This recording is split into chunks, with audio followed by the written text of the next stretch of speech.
J'habite à Liège. Je suis sicilienne. En quelques mots, je vais vous expliquer un petit peu ma rencontre avec Jésus. Je suis très émue ce soir parce qu'en fait, ça fait 33 ans cette semaine que j'ai rencontré Jésus. Donc pour moi, c'est une semaine spéciale. Voilà, donc je vais vous raconter. Voilà, je viens d'une famille, donc, comme je l'ai dit, sicilienne, donc avec des valeurs importantes, dont le respect de l'un de l'autre. Ma famille est catholique non pratiquante, donc j'ai grandi comme ça. Je suis allée donc à l'église aux occasions, pour les communions, pour les mariages et tout, et puis c'est tout, sans plus. Et puis, voilà, donc je me suis mariée, que j'avais 22 ans. J'ai grandi dans cette famille très unie. Hein. Ma famille était très unie. On a eu beaucoup de... On a eu beaucoup de... Comment dire, de choses entre mes parents. Je voyais l'exemple du papa et de la maman, quelque chose d'exemplaire. Donc j'ai grandi comme enfant avec vraiment cette image d'un papa et d'une maman vraiment très unis. Puis à l'âge de 22 ans, je me suis mariée. Et là, eh bien, ma vie a basculé. Je suis rentrée dans un processus, un enfer. J'ai commencé à vivre ma vie tout à fait différente de ce que je l'avais vécu avec ma famille, avec mes parents. J'ai épousé un homme qui était très violent. À chaque fois que je disais quelque chose qui le dérangeait ou voilà, qui n'était pas dans quelque chose qui le dérangeait, ben voilà, il ne me faisait pas de remarques, mais je ramassais souvent un coup. Donc il était très agressif vis-à-vis de moi. Alors non seulement il était violent envers moi, mais en plus de ça, il me trompait. Donc il sortait, c'était un joueur, il faisait plein de choses. Ce sont des choses que j'ai découvertes pendant le mariage. Et donc moi j'étais quelqu'un de très réservé, de très timide. Et qu'est-ce que j'ai fait? Ben, je me suis renfermée sur moi-même, encore plus que ce que je n'étais avant mon mariage. Donc voilà, je n'avais pas beaucoup d'amis, je ne pouvais pas parce que voilà, je ne pouvais pas me confier avec beaucoup de personnes. Donc je vivais cette souffrance seule. Je ne le confiais même pas à mes parents puisque je ne voulais pas faire de la peine à mes parents. Donc je le vivais très seule. Donc c'était très lourd pour moi à porter, mais voilà, c'était comme ça, j'avais fait mon choix. C'était mon choix de l'épouser, donc avec toutes les conséquences qu'il pouvait y avoir. Donc voilà, c'était comme ça. Mais bon, il arrive un moment où, voilà, j'ai eu 3 enfants avec lui, et il arrive un moment où c'est tellement lourd, voilà. Au bout de 8 années de mariage, nous avons ouvert un commerce. J'ai un commerce de vêtements de cuir. Donc j'étais tous les jours dans cette boutique, voilà, en centre-ville de Liège. J'étais entourée de personnes, il y avait beaucoup de monde autour de moi, mais j'étais terriblement seule, vraiment. Je souffrais de cette solitude, je souffrais de ne pas pouvoir exprimer mes douleurs, vraiment ce mal-être en moi. Et voilà, j'aurais tellement voulu et je l'ai exprimé autour de moi. Mais voilà, les gens n'étaient pas attentifs à ce que je disais. Et un jour, j'avais envie que quelqu'un me fasse justice. Mais je ne sais pas qui. Vraiment, j'ai dit, il y a vraiment quelqu'un qui peut me faire justice. Et un jour, je sors de la boutique et je vais chercher ma voiture au parking.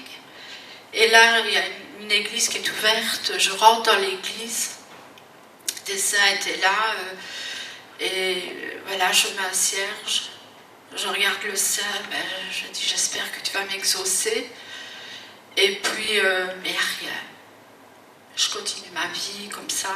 Enfin, quelques jours se passent. Je repasse dans l'église. je vais vers un autre saint. Peut-être que lui va m'exaucer. Et puis non. Et puis un troisième. Et puis entre-temps, une dame qui avait sa boutique juste à côté de la mienne me dit parce qu'elle me voyait tellement mal, je perdais beaucoup de poids, j'étais devenue très mince, les gens le voyaient, avaient de la peine de me voir et tout. Alors elle me disait, écoute Pinac, elle dit si tu veux, moi je connais quelqu'un qui pourrait t'aider.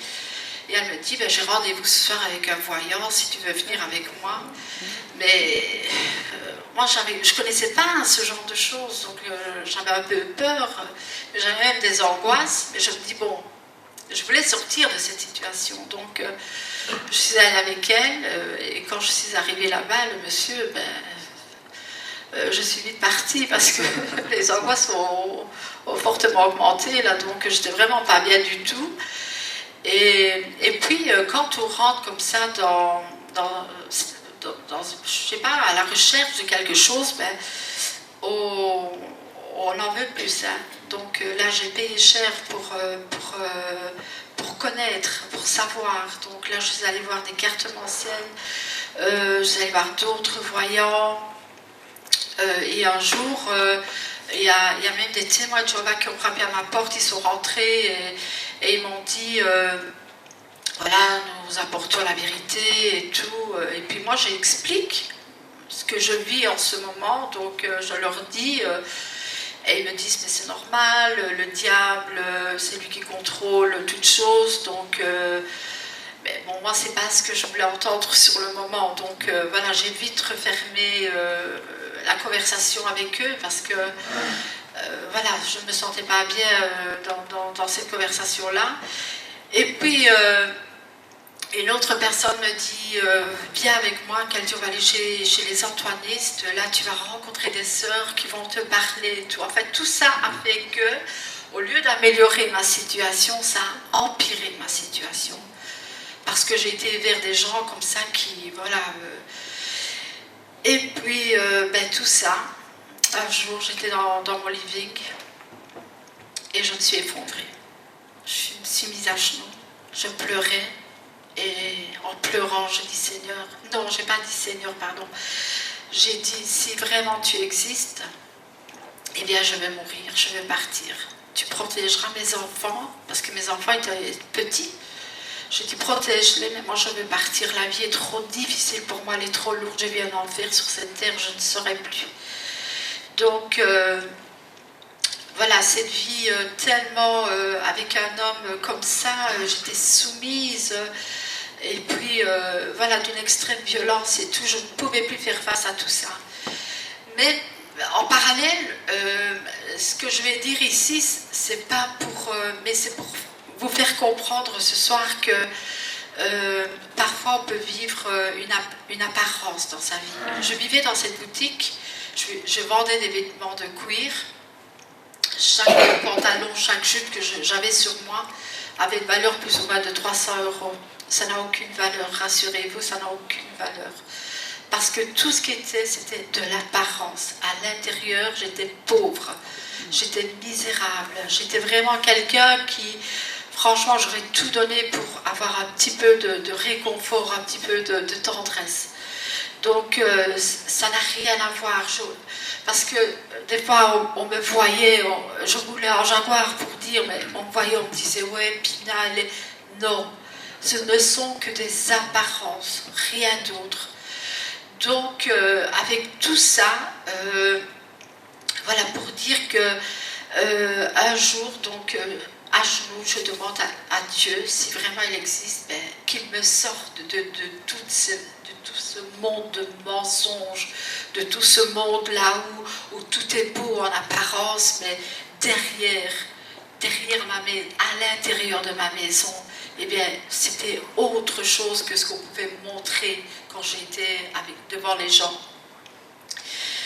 Donc, merci Seigneur, parce qu'il a entendu mes cris. Il a entendu mes cris de détresse. Le jour-là, il a entendu ces cris de détresse. 2 jours après, pas 3, 2 jours après, j'étais dans ma boutique. Donc, j'étais assise. Et j'étais quelqu'un devenu très très faible. Hein. Vraiment, la vie, l'as de la vie, j'étais très faible.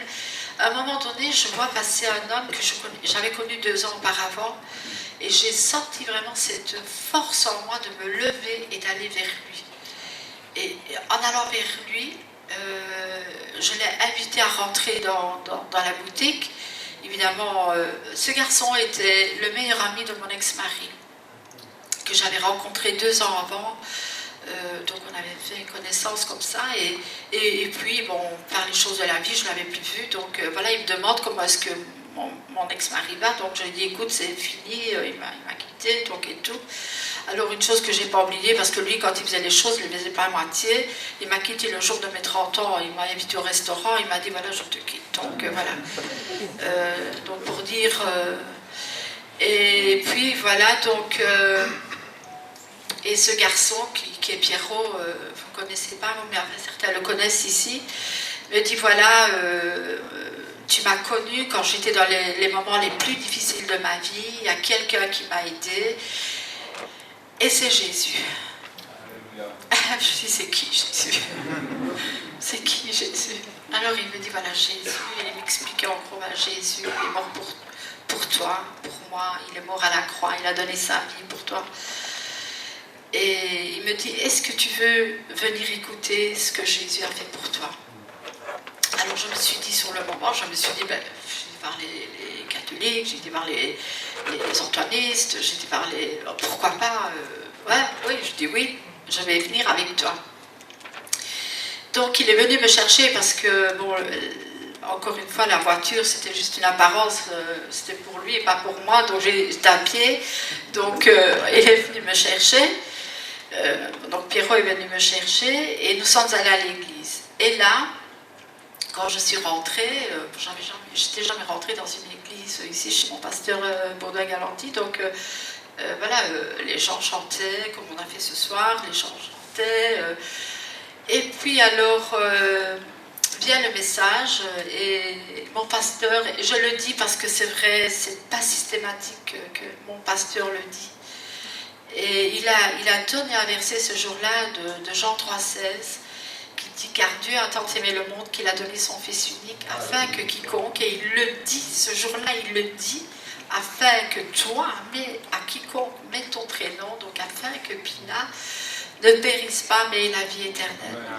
Alors je suis là à côté de Pierrot, je ne connais rien du tout, et je dis, c'est quoi ça? Je dis, c'est quoi? Alors il me dit, je vais t'expliquer après, écoute. Je dis, ça va, mais moi je pleurais, à chaudes larmes, je pleurais, parce que du moment où je suis rentrée dans l'église, le Saint-Esprit a touché mon cœur. Et je ne comprenais rien, mais je savais qu'il se passait quelque chose. Et puis, donc, il me dit, écoute. Et alors, j'écoute tout le message, mais je sens, j'ai été convaincue de pécher. Au moment où je rentre dans cette église, je suis convaincue de pécher. Que j'ai tourné le dos à Dieu pendant 30 ans, que je ne l'ai pas cherché, et là je suis convaincue, vraiment par le Saint-Esprit, je demande pardon à Dieu, même si on ne m'explique pas toutes ces choses vraiment, je sens dans mon cœur que... Et puis alors après, notre pasteur fait l'appel, et je me suis approchée, directement je me suis approchée, et là, j'ai senti, mais d'un amour extraordinaire, les bras de Dieu m'entourer. J'ai senti cet amour si fort que, même au fond de moi, j'ai entendu la voix me dire, je ne t'abandonnerai pas, je ne te délaisserai pas. Et là, je pleurais, mais de joie à la limite, parce que je me dis, c'est pas possible, il y a quelqu'un. Alors quand je demandais à Pierrot, je disais, mais comment ça se fait que ce Dieu que je ne connais pas, parce qu'il me disait, tu sais, Dieu il t'aime à un point qu'il a donné sa vie pour toi. Je dis, pourquoi? Je ne le connais même pas. Alors que mon mari que j'aimais comme une folle, ben, il me quitte, et Dieu que je ne connais pas, il m'aime. Enfin, je ne comprenais pas, mais il me dit, laisse. Et quand je suis allée à cet appel et que j'ai senti, ma vie a changé. Ce soir-là, j'ai donné mon cœur au Seigneur. Je l'ai donné parce que je me dis, il a répondu. J'étais consciente que les 2 jours avant, quand je lui avais demandé que s'il existait vraiment, je voulais mourir, eh bien, il m'a redonné une nouvelle vie. Alors, les chants ce jour-là, c'était: tu peux naître de nouveau, tu peux tout recommencer, tu peux balayer ta vie, recommencer ta vie à zéro. Je dis: Seigneur, j'aurais tout donné, tout le matériel que j'avais. On avait d'autres choses, on avait des maisons, on avait plein. J'aurais tout donné pour trouver un peu de paix et trouver la joie dans mon cœur. Eh bien, Jésus, j'ai rien donné. Ma vie, j'ai donné à Jésus. Tout ça, il n'en a rien à faire. J'ai donné ma vie à Jésus. Il a balayé ma vie passée. Il a effacé. J'avais dit un moment à Dieu, pas à Dieu, j'avais dit un moment, si je pouvais avoir une gomme et effacer ma vie, je le ferais. Amen. Mais il n'y a rien qui peut effacer notre vie, si ce n'est la présence de Dieu qui redonne une nouvelle vie. Et il m'a redonné une nouvelle vie. Il m'a redonné de l'espoir. Il m'a redonné vraiment l'envie de vivre, la joie de vivre.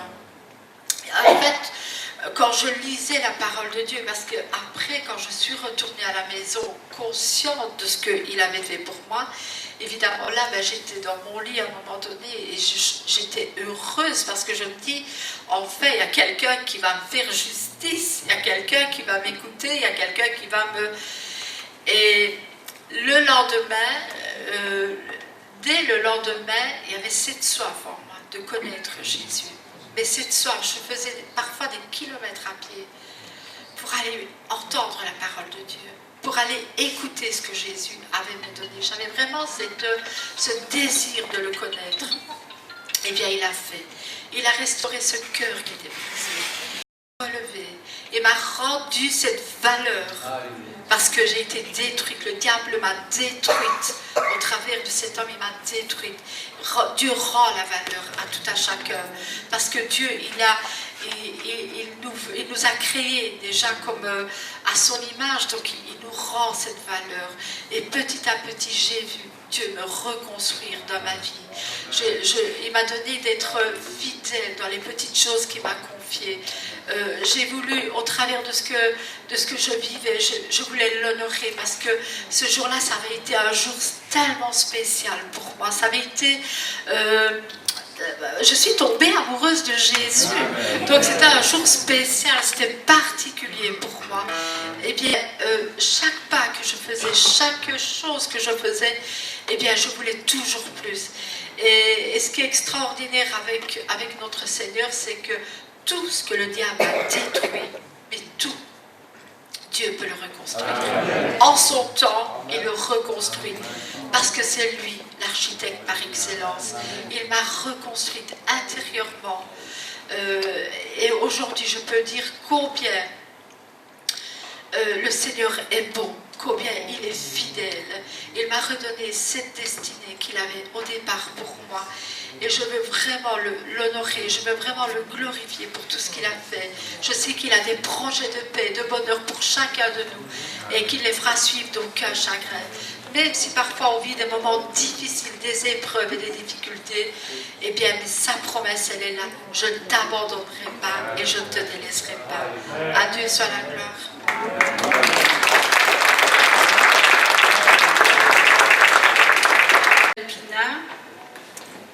J'habite à Liège, je suis sicilienne. En quelques mots, je vais vous expliquer un petit peu ma rencontre avec Jésus. Je suis très émue ce soir parce qu'en fait, ça fait 33 ans cette semaine que j'ai rencontré Jésus. Donc pour moi, c'est une semaine spéciale. Voilà, donc je vais vous raconter... Voilà, je viens d'une famille, donc, comme je l'ai dit, sicilienne, donc avec des valeurs importantes, dont le respect de l'un de l'autre. Ma famille est catholique non pratiquante, donc j'ai grandi comme ça. Je suis allée donc à l'église aux occasions, pour les communions, pour les mariages et tout, et puis c'est tout, sans plus. Et puis, voilà, donc je me suis mariée que j'avais 22 ans. J'ai grandi dans cette famille très unie. Hein. Ma famille était très unie. On a eu beaucoup de... On a eu beaucoup de... Comment dire de choses entre mes parents. Je voyais l'exemple du papa et de la maman, quelque chose d'exemplaire. Donc j'ai grandi comme enfant avec vraiment cette image d'un papa et d'une maman vraiment très unis. Puis à l'âge de 22 ans, je me suis mariée. Et là, eh bien, ma vie a basculé. Je suis rentrée dans un processus, un enfer. J'ai commencé à vivre ma vie tout à fait différente de ce que je l'avais vécu avec ma famille, avec mes parents. J'ai épousé un homme qui était très violent. À chaque fois que je disais quelque chose qui le dérangeait ou voilà, qui n'était pas dans quelque chose qui le dérangeait, ben voilà, il ne me faisait pas de remarques, mais je ramassais souvent un coup. Donc il était très agressif vis-à-vis de moi. Non seulement il était violent envers moi, mais en plus de ça, il me trompait. Donc il sortait, c'était un joueur, il faisait plein de choses. Ce sont des choses que j'ai découvertes pendant le mariage. Et donc moi j'étais quelqu'un de très réservé, de très timide. Et qu'est-ce que j'ai fait? Je me suis renfermée sur moi-même, encore plus que ce que je n'étais avant mon mariage. Donc voilà, je n'avais pas beaucoup d'amis, je ne pouvais pas parce que bon, voilà, je ne pouvais pas me confier avec beaucoup de personnes. Donc je vivais cette souffrance seule. Je ne le confiais même pas à mes parents puisque je ne voulais pas faire de la peine à mes parents. Donc je le vivais très seule. Donc c'était très lourd pour moi à porter, mais voilà, c'était comme ça, j'avais fait mon choix. C'était mon choix de l'épouser, donc avec toutes les conséquences qu'il pouvait y avoir. Donc voilà, c'était comme ça. Mais bon, il arrive un moment où, voilà, j'ai eu 3 enfants avec lui, et il arrive un moment où c'est tellement lourd, voilà. Au bout de 8 années de mariage, nous avons ouvert un commerce. J'ai un commerce de vêtements de cuir. Donc j'étais tous les jours dans cette boutique, voilà, en centre-ville de Liège. J'étais entourée de personnes, il y avait beaucoup de monde autour de moi, mais j'étais terriblement seule, vraiment. Je souffrais de cette solitude, je souffrais de ne pas pouvoir exprimer mes douleurs, vraiment ce mal-être en moi. Et voilà, j'aurais tellement voulu et je l'ai exprimé autour de moi. Mais voilà, les gens n'étaient pas attentifs à ce que je disais. Et un jour, j'avais envie que quelqu'un me fasse justice. Mais je ne sais pas qui. Vraiment, je disais, vraiment quelqu'un qui peut me faire justice. Et un jour, je sors de la boutique et je vais chercher ma voiture au parking. Et là, il y a une église qui est ouverte. Je rentre dans l'église. Des saints étaient là. Et voilà, je mets un cierge. Je regarde le saint. Je dis, j'espère que tu vas m'exaucer. Et puis, mais il n'y a rien. Je continue ma vie comme ça. Enfin, quelques jours se passent. Je repasse dans l'église. Je vais vers un autre saint. Peut-être que lui va m'exaucer. Et puis non. Et puis un troisième. Et puis entre-temps, une dame qui avait sa boutique juste à côté de la mienne me dit oh, parce qu'elle me voyait tellement mal, je perdais beaucoup de poids, j'étais devenue très voilà, très mince, les gens le voyaient, avaient de la peine de me voir et tout. Alors elle me disait écoute Pinac, elle dit si tu veux, moi je connais quelqu'un qui pourrait t'aider. Et elle me dit, j'ai rendez-vous ce soir avec un voyant, si tu veux venir avec moi. Mais moi, je ne connaissais pas ce genre de choses, donc j'avais un peu peur, j'avais même des angoisses. Mais je me dis, bon, je voulais sortir de cette situation. Donc, je suis allée avec elle, et quand je suis arrivée là-bas, le monsieur, je suis vite partie parce que les angoisses ont fortement augmenté, là, donc j'étais vraiment pas bien du tout. Et puis, quand on rentre comme ça je sais pas, à la recherche de quelque chose, ben, on en veut plus. Hein. Donc là, j'ai payé cher pour connaître, pour savoir. Donc là, je suis allée voir des cartes mensuelles, je suis allée voir d'autres voyants. Et un jour, il y a même des témoins de Jéhovah qui ont frappé à ma porte, ils sont rentrés et ils m'ont dit voilà, nous apportons la vérité et tout. Et puis moi, j'explique ce que je vis en ce moment, donc je leur dis, et ils me disent, mais c'est normal, le diable, c'est lui qui contrôle toutes choses, donc mais bon, moi, c'est pas ce que je voulais entendre sur le moment, donc voilà, j'ai vite refermé la conversation avec eux, parce que voilà, je ne me sentais pas bien dans cette conversation-là. Et puis, une autre personne me dit viens avec moi, qu'elle dit on va aller chez les antoinistes, là tu vas rencontrer des sœurs qui vont te parler et tout. En fait, tout ça a fait que, au lieu d'améliorer ma situation, ça a empiré ma situation. Parce que j'ai été vers des gens comme ça qui, voilà. Et puis, ben, tout ça, un jour j'étais dans mon living et je me suis effondrée. Je me suis mise à genoux, je pleurais. Et en pleurant, je dis Seigneur, non, j'ai pas dit Seigneur, pardon. J'ai dit, si vraiment tu existes, eh bien je vais mourir, je vais partir. Tu protégeras mes enfants, parce que mes enfants étaient petits. Je dis, protège-les, mais moi je vais partir. La vie est trop difficile pour moi, elle est trop lourde. Je vis un enfer sur cette terre, je ne saurais plus. Donc, voilà, cette vie tellement, avec un homme comme ça, j'étais soumise. Et puis, voilà, d'une extrême violence et tout, je ne pouvais plus faire face à tout ça. Mais en parallèle, ce que je vais dire ici, c'est pas pour, mais c'est pour vous faire comprendre ce soir que parfois on peut vivre une apparence dans sa vie. Je vivais dans cette boutique, je vendais des vêtements de cuir. Chaque pantalon, chaque jupe que j'avais sur moi avait une valeur plus ou moins de 300 €. Ça n'a aucune valeur, rassurez-vous, ça n'a aucune valeur. Parce que tout ce qui était, c'était de l'apparence. À l'intérieur, j'étais pauvre, j'étais misérable, j'étais vraiment quelqu'un qui, franchement, j'aurais tout donné pour avoir un petit peu de réconfort, un petit peu de tendresse. Donc, ça n'a rien à voir. Parce que des fois, on me voyait, je roulais en Jaguar pour dire, mais on me voyait, on me disait, ouais, Pina, elle est... Non. Ce ne sont que des apparences, rien d'autre. Donc, avec tout ça, voilà, pour dire que un jour, donc, à genoux, je demande à Dieu, si vraiment il existe, ben, qu'il me sorte de tout ce monde de mensonges, de tout ce monde-là où tout est beau en apparence, mais derrière à l'intérieur de ma maison, eh bien, c'était autre chose que ce qu'on pouvait montrer quand j'étais devant les gens.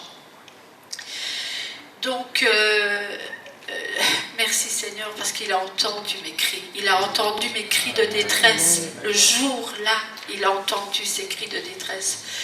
2 jours après, pas 3, 2 jours après, j'étais dans ma boutique. Donc j'étais assise. Et j'étais quelqu'un devenu très très faible. Hein.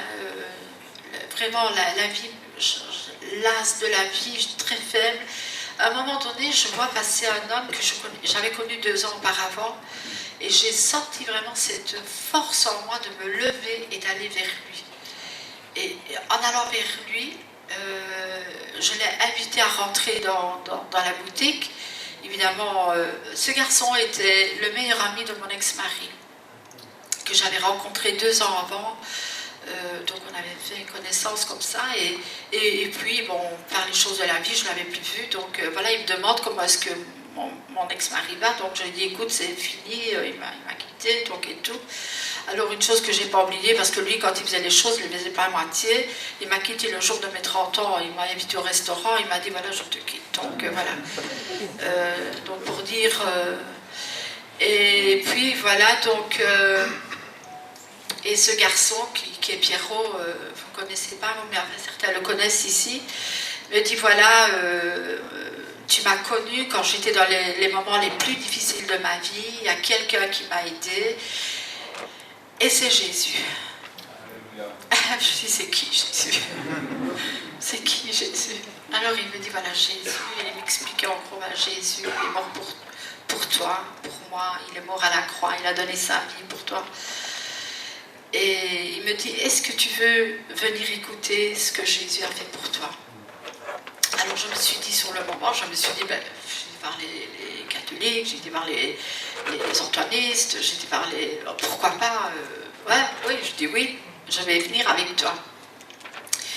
Donc il est venu me chercher parce que, bon, encore une fois, la voiture, c'était juste une apparence, c'était pour lui et pas pour moi, donc j'étais à pied, donc il est venu me chercher, donc Pierrot est venu me chercher, et nous sommes allés à l'église. Et là, quand je suis rentrée, j'étais jamais rentrée dans une église ici chez mon pasteur Baudouin-Galanty, donc voilà, les gens chantaient, comme on a fait ce soir, les gens chantaient, et puis alors vient le message, et mon pasteur, je le dis parce que c'est vrai, c'est pas systématique que mon pasteur le dit, et il a donné un verset ce jour-là de Jean 3,16, qui dit car Dieu a tant aimé le monde qu'il a donné son Fils unique afin que quiconque, et il le dit, ce jour-là il le dit, afin que toi, mais à quiconque met ton prénom, donc afin que Pina ne périsse pas mais ait la vie éternelle. Alors je suis là à côté de Pierrot, je ne connais rien du tout, et je dis c'est quoi ça? Je dis c'est quoi? Alors il me dit je vais t'expliquer après, écoute. Je dis ça va, mais moi je pleurais, à chaudes larmes je pleurais, parce que du moment où je suis rentrée dans l'église, le Saint-Esprit a touché mon cœur. Et je ne comprenais rien, mais je savais qu'il se passait quelque chose. Et puis, donc, il me dit, écoute. Et alors, j'écoute tout le message, mais je sens, j'ai été convaincue de pécher. Au moment où je rentre dans cette église, je suis convaincue de pécher. Que j'ai tourné le dos à Dieu pendant 30 ans, que je ne l'ai pas cherché, et là je suis convaincue, vraiment par le Saint-Esprit, je demande pardon à Dieu, même si on ne m'explique pas toutes ces choses vraiment, je sens dans mon cœur que... Et puis alors après, notre pasteur fait l'appel, et je me suis approchée, directement je me suis approchée. Et là, j'ai senti, mais d'un amour extraordinaire, les bras de Dieu m'entourer. J'ai senti cet amour si fort que, même au fond de moi, j'ai entendu la voix me dire, je ne t'abandonnerai pas, je ne te délaisserai pas. Et là, je pleurais, mais de joie à la limite, parce que je me dis, c'est pas possible, il y a quelqu'un. Alors quand je demandais à Pierrot, je disais, mais comment ça se fait que ce Dieu que je ne connais pas, parce qu'il me disait, tu sais, Dieu il t'aime à un point qu'il a donné sa vie pour toi. Je dis, pourquoi? Je ne le connais même pas. Alors que mon mari que j'aimais comme une folle, ben, il me quitte, et Dieu que je ne connais pas, il m'aime. Enfin, je ne comprenais pas, mais il me dit, laisse. Et quand je suis allée à cet appel et que j'ai senti, ma vie a changé. Ce soir-là, j'ai donné mon cœur au Seigneur. Je l'ai donné parce que je me dis, il a répondu. J'étais consciente que les 2 jours avant, quand je lui avais demandé que s'il existait vraiment, je voulais mourir, eh bien, il m'a redonné une nouvelle vie. Alors, les chants ce jour-là, c'était: tu peux naître de nouveau, tu peux tout recommencer, tu peux balayer ta vie, recommencer ta vie à zéro. Je dis, Seigneur, j'aurais tout donné. Tout le matériel que j'avais, on avait d'autres choses, on avait des maisons, on avait plein, j'aurais tout donné pour trouver un peu de paix et trouver la joie dans mon cœur. Eh bien Jésus, j'ai rien donné, ma vie j'ai donné à Jésus. Tout ça, il n'en a rien à faire. J'ai donné ma vie à Jésus. Il a balayé ma vie passée. Il a effacé. J'avais dit un moment à Dieu, pas à Dieu, j'avais dit un moment, si je pouvais avoir une gomme et effacer ma vie, je le ferais. Amen. Mais il n'y a rien qui peut effacer notre vie. si ce n'est la présence de Dieu qui redonne une nouvelle vie. Et il m'a redonné une nouvelle vie. Il m'a redonné de l'espoir. Il m'a redonné vraiment l'envie de vivre, la joie de vivre. En fait, quand je lisais la parole de Dieu, parce que après, quand je suis retournée à la maison, consciente de ce qu'il avait fait pour moi, évidemment, là, j'étais dans mon lit à un moment donné et j'étais heureuse parce que je me dis, en fait, il y a quelqu'un qui va me faire justice, il y a quelqu'un qui va m'écouter, il y a quelqu'un qui va me... Et le lendemain, dès le lendemain, il y avait cette soif en moi de connaître Jésus. Mais cette soif, je faisais parfois des kilomètres à pied pour aller entendre la parole de Dieu, pour aller écouter ce que Jésus avait me donné. J'avais vraiment ce désir de le connaître. Eh bien, il a fait. Il a restauré ce cœur qui était brisé, relevé, et m'a rendu cette valeur. Parce que j'ai été détruite, le diable m'a détruite. Au travers de cet homme, il m'a détruite. Dieu rend la valeur à tout à chacun. Parce que Dieu, il nous a créés déjà comme à son image, donc il nous rend cette valeur. Et petit à petit, j'ai vu Dieu me reconstruire dans ma vie. Il m'a donné d'être fidèle dans les petites choses qu'il m'a confiées. J'ai voulu, au travers de ce que je vivais, je voulais l'honorer parce que ce jour-là, ça avait été un jour tellement spécial pour moi. Ça avait été... je suis tombée amoureuse de Jésus. Donc c'était un jour spécial, c'était particulier pour moi. Eh bien, chaque pas que je faisais, chaque chose que je faisais, eh bien, je voulais toujours plus. Et ce qui est extraordinaire avec notre Seigneur, c'est que tout ce que le diable a détruit, mais tout, Dieu peut le reconstruire. En son temps, il le reconstruit. Parce que c'est lui, l'architecte par excellence. Il m'a reconstruite intérieurement. Et aujourd'hui, je peux dire combien le Seigneur est bon, combien il est fidèle. Il m'a redonné cette destinée qu'il avait au départ pour moi. Et je veux vraiment l'honorer, je veux vraiment le glorifier pour tout ce qu'il a fait. Je sais qu'il a des projets de paix, de bonheur pour chacun de nous et qu'il les fera suivre d'aucun chagrin. Même si parfois on vit des moments difficiles, des épreuves et des difficultés, eh bien, mais sa promesse, elle est là. Je ne t'abandonnerai pas et je ne te délaisserai pas. À Dieu soit la gloire.